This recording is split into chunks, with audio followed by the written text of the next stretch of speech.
بسم اللہ الرحمن الرحیم۔ السلام علیکم دوستو۔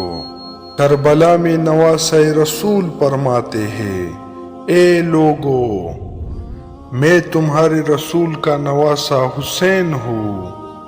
آج 10 محرم کے دن دنیاوی دولت کے لیے میرے عزیز و اقارب کو شہید کر دیا، میرے عباس کی بازو کاٹ لیے، میرے علی اکبر جو شبیر رسول تھا اس کی کلیجے میں پرچی کو مار دیا، میرے 6 ماہ کے علی اصغر پہ رحم نہ کیا، اس کو بھی تیر مار کے پیاسا شہید کر دیا۔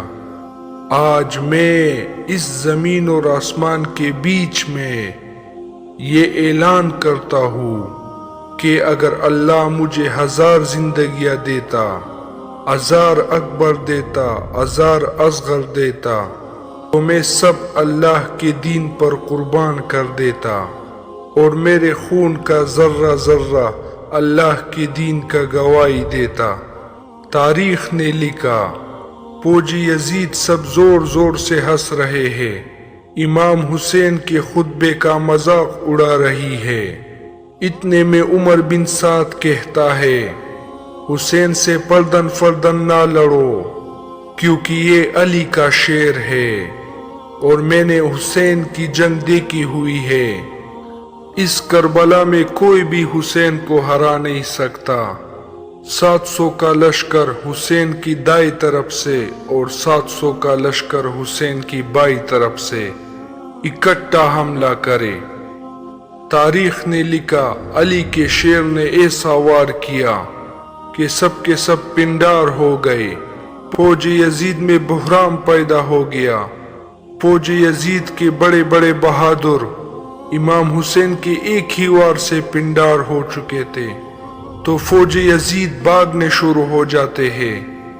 پھر عمر بن سعد کہتا ہے، اب لشکر سے حسین کو شہید کرنا مشکل ہے، جاؤ خیموں کو آگ لگا دو۔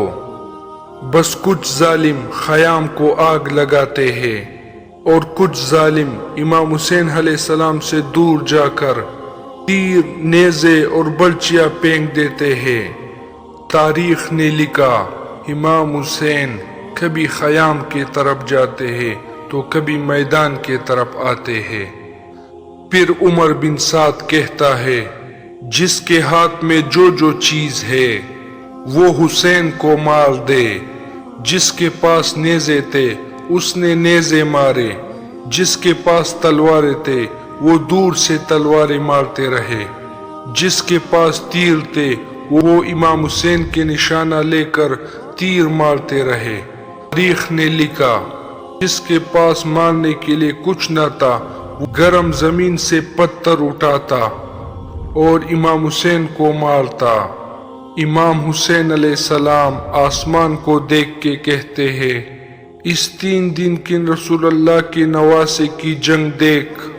آواز غیب آتی ہے، اے حسین تیرا اللہ تجھ سے راضی ہو گیا۔ مولا حسین ذوالفقار کو روک دیتے ہیں اور ظالم مسلسل امام حسین کو نیزے اور تیر مارتے رہے۔ اتنے میں ایک ظالم امام حسین علیہ السلام کو پیٹھ پہ ایسا نیزہ مار دیتے ہیں کہ آپ گھوڑے کے زین سے زمین پر آ جاتے ہیں۔ تاریخ نے لکھا کہ امام حسین کے جسم پر اتنے تیر تھے کہ امام حسین نہ گھوڑے کے زین پہ تھے نہ زمین پہ تھے۔ فوج یزید میں خوشی کا ماحول برپا ہو جاتا ہے۔ سب زور زور سے کہتے ہیں کہ ہم نے نواسہ رسول کو شہید کر دیا۔ اتنے میں شمر کہے، دیکھ کیا رہے ہو، جاؤ حسین کا سر کاٹو۔ جو امام حسین کے قریب جاتا تو امام حسین کی آنکھوں میں ان کو رسول اللہ کا چہرہ نظر آتا اور وہ رو کے واپس آ جاتا۔ شمر کہتا ہے، رو کیوں رہے ہو؟ کہ یہ حسین کا سر نہیں کہ سر کے وزن جتنا سونا یزید دے گا۔ بس قریب آتا ہے اور امام حسین علیہ السلام کے گلے پر خنجر رکھتا ہے دیکھتا ہے کہ امام حسین کچھ کہہ رہے تھے۔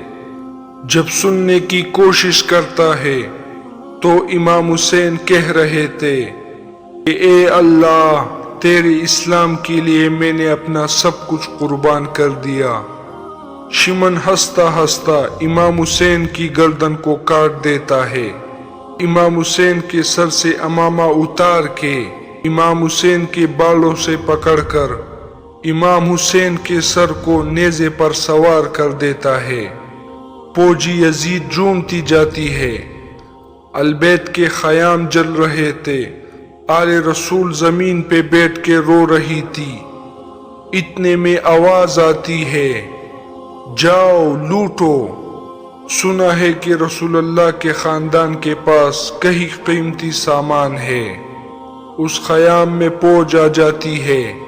کوئی رسول اللہ کا عمامہ لے جاتی ہے، کوئی مولا علی کی تلوار لے جاتا ہے، کوئی بیویوں کے سروں سے چادریں چھین لیتا ہے، کوئی بھی مسکینوں سے کانوں سے بال لے جاتا ہے۔ اتنے میں آسمان رونے لگا، زمین تڑپ اٹھی۔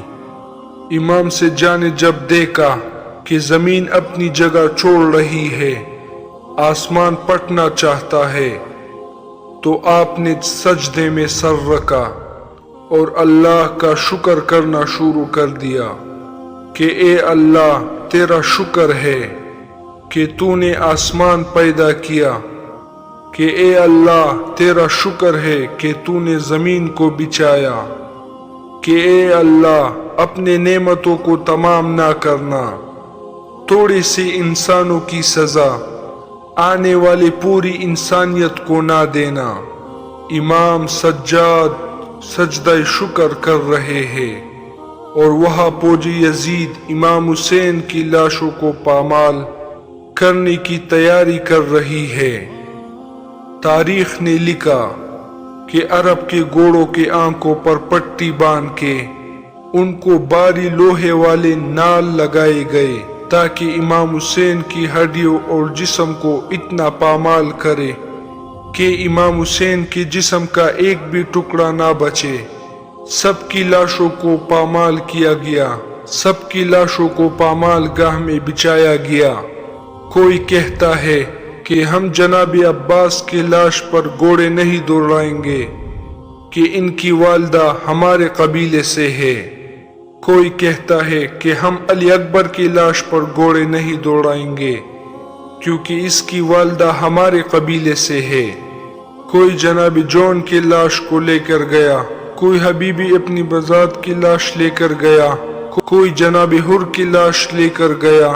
تاریخ نے لکھا سب کی لاشیں ہٹنے لگی، صرف کربلا کی گرم زمین پر امام حسین کی لاش پڑی رہی۔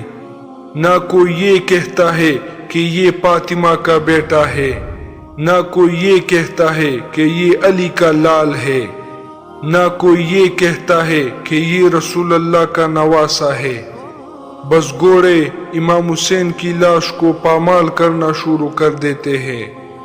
تاریخ نے لکھا گھوڑوں کو اس طرح سے دوڑایا گیا کہ امام حسین کی تسلیاں ٹوٹنے لگی۔ امام حسین کا سینہ اور پشت ایک ساتھ ہو گئے۔ امام حسین کی ہڈیاں اور گوشت زمین کربلا میں بکھرنے لگا۔ اتنے میں ایک شیر آتا ہے اور سپاہی شیر کی آواز سن کے بھاگ جاتے ہیں۔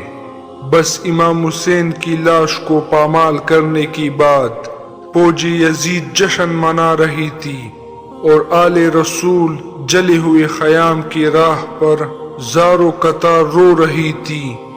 بی بی زینب کبھی عباس کو یاد کرتی روتی، کبھی اکبر کو یاد کرتے روتی ہے، کبھی معصوم علی اصغر کو یاد کرتے روتی ہے، تو کبھی دور سے اپنے بھائی کے جسم کے ٹکڑوں کو دیکھ کر اپنے نانا رسول اللہ کو کہتی ہے، یا رسول اللہ، آپ کی امت میں اس حسین کے جسم کو پامال کر دیا جس کو آپ کندھوں پہ اٹھا کے کہتے تھے کہ یہ جنت کا سردار ہے، یہ مجھ سے ہے، میں اس سے ہوں۔ امید ہے کہ آج کی ویڈیو آپ لوگوں کو اچھی لگی ہو، تو چینل کو سبسکرائب کرے اور ویڈیو کو لائک کرے۔ تب تک کے لیے ہمیں اجازت دے۔ اللہ حافظ۔